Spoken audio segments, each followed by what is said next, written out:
आप सभी से रिक्वेस्ट है कि जिसने भी चैनल को सब्सक्राइब नहीं किया है प्लीज चैनल को सब्सक्राइब करना ना भूलेंगे।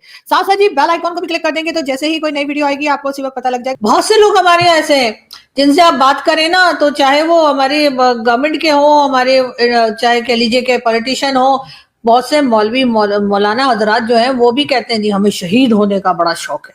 तो जी मैं ये कह रही हूँ जिसको शहीद होने का बड़ा शौक है ना तो आप लोग जो है वो बॉर्डर पे जाइए। अब हलवे की प्लेट पे बम रख के तो कोई देगा नहीं, तो इसलिए मुझे लगता है कि इनको अगर इतना शौक है शहादत का और शहीद हो जाने का तो उसके लिए सर कुछ करना पड़ता है। मौलाना साहब कहीं बॉर्डर शॉर्डर पे जाना पड़ता है। बॉर्डर पे तो आप वो आम सिपाही जो बेचारे हमारे होते हैं उनको भेज देते हैं और उसके बाद उनकी जाने जाती है और यहाँ पर मेडल और लोगों को मिल जाते हैं कि देखिए जी इतना लड़े। अरे आप तो अंदर बैठे थे, लड़े तो वो मासूम बेचारे थे और उनके टाइम पर तो ये कहीं जाते भी नहीं। अफसोस के लिए बहुत कम जाते हैं कि किसी को कोई सिपाही मर गया, कोई छोटी पोस्ट का जो है वो शहीद हो गया तो उसके पास तो बहुत कम हमने देखा है, इक्का दुक्का बारी देखा कि चले गए और जाकर अफसोस कर लिया। हाँ लेकिन अभी मसूद अजहर के जो कह लीजिए कि जो उसका टेरर कैंप था या जो उसकी मुरीदके में जो जहाँ पे वो रहा करता था उसकी फैमिली रहती थी वहां पर जो भारत ने अटैक किया है तो उनके वहां जो लोगों की जाने गई हैं या जो मरे हैं जाहिर है कि वो मसूद अजहर तो बच गया इसलिए कि भारत का निशाना तो सदा का खराब है।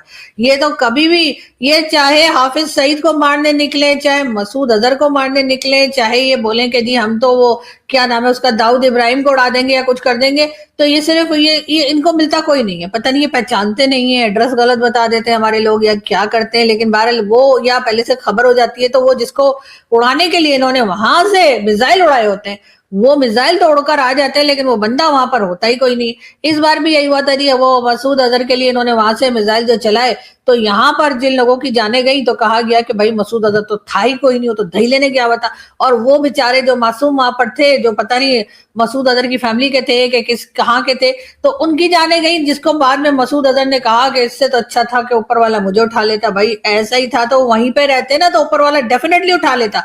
ऊपर वाले ने ये नहीं कहा कि जहां पे अटैक हो रहा है वहां से भाग जाओ और फिर कहो कि मुझे क्यों ना उठा लिया।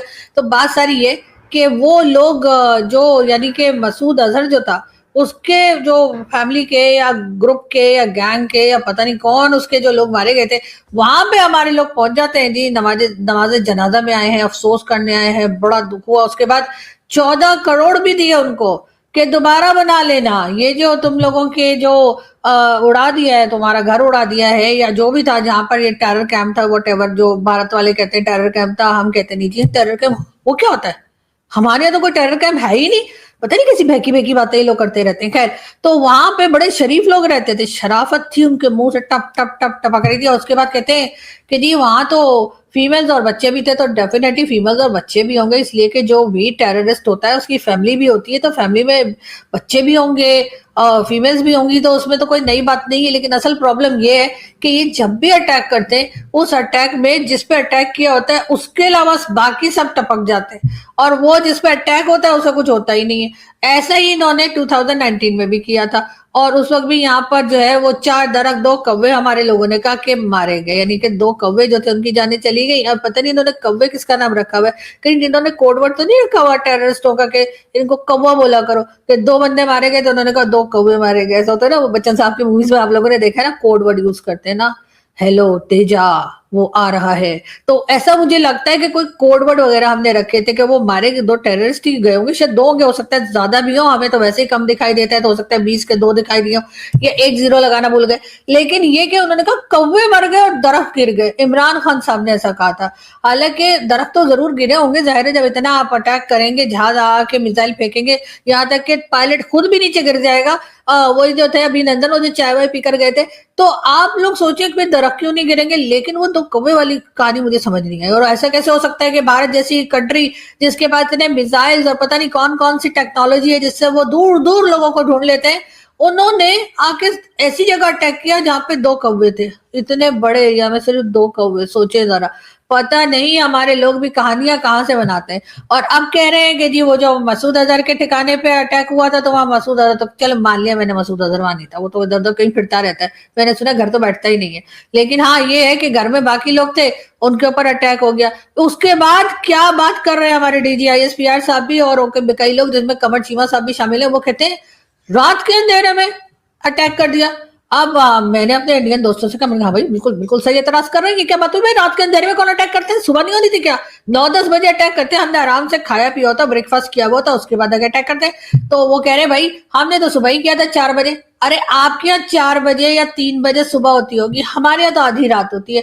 हमारे यहाँ पाकिस्तान में तो लोग सोते ही 2-2 ढाई बजे, ढाई बजे तक तो लोग बर्गर और पता नहीं क्या कुछ खा रहे होते हैं। तो हम तो सोते ही 2:30-2 बजे के बाद है, उसके बाद आप लोग जो है वो आके अटैक कर देंगे। आप खुद देखिए, मैंने तो लाइव भी किया था उस रात को या सुबह को, जो भी आप कह लीजिए। तो आइंदा मोदी जी टाइम का खास ख्याल रखिएगा, ठीक है? मैं बता रही हूँ, जो ऑपरेशन 2, 3, 4, 5, 6 आपने करना है ना, 9, 9:30 से पहले यहाँ पे कोई मिसाल नहीं आना चाहिए, मेरी नींद ना खराब हो। और दूसरी बात ये कि कई लोगों का ये भी कहना है कि अब यानी पाकिस्तान में कई लोगों का ये भी कहना है कि जी ये जो भारत है ना, ये असल में प्रॉक्सी वॉर लड़ रहा है, यानी कि ये ऑपरेशन 2 जो है, सिंदूर 2.0 शुरू हो चुका है। और वो ऐसे हो चुका है कि वो जो अफगानिस्तान वाले हमसे लड़ रहे हैं ना, वो असल में अफगानिस्तान वाले नहीं लड़ रहे, वो असल में भारत लड़ रहा है। और भारत जो है वो अफगानिस्तान के रास्ते हमारे साथ लड़ रहा है, यानी अफगानिस्तान की लड़ाई, सॉरी भारत की लड़ाई जो है वो अफगानिस्तान वाले हमसे लड़ रहे हैं। बावला कर दिया है मुझे इन लोगों ने, मेरी समझ में नहीं आ रहा। लेकिन खैर कोई बात नहीं, उनका कहना है कि जी अब ऐसा है कि भारत खुद तो लड़ रहा नहीं है, ठीक है? मोदी जी जो है वो अपने इलेक्शन में लगे हुए हैं, कभी ममता बनर्जी को हरा देते हैं, तो कभी ममता बनर्जी उनको कहती है कि ओ कोई घोटाला किया है, मैं तो हार ही नहीं सकती थी।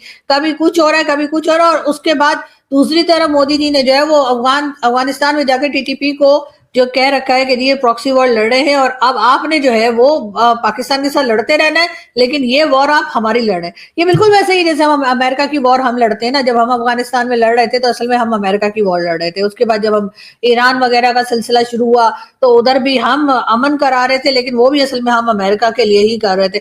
चाइना को हमने अलग मामू बना के रखा हुआ है, उसको समझ में नहीं आ रहा, वो हमें सारे मिसाइल विजाइल देता है, कभी भारत के लिए और कभी ईरान के लिए, और कभी कहता है कि जी जो नए फाइटर जेट आए हैं वो भी हम पाकिस्तान को देंगे, और वो भी मुफ्त मुफ्त मुफ्त।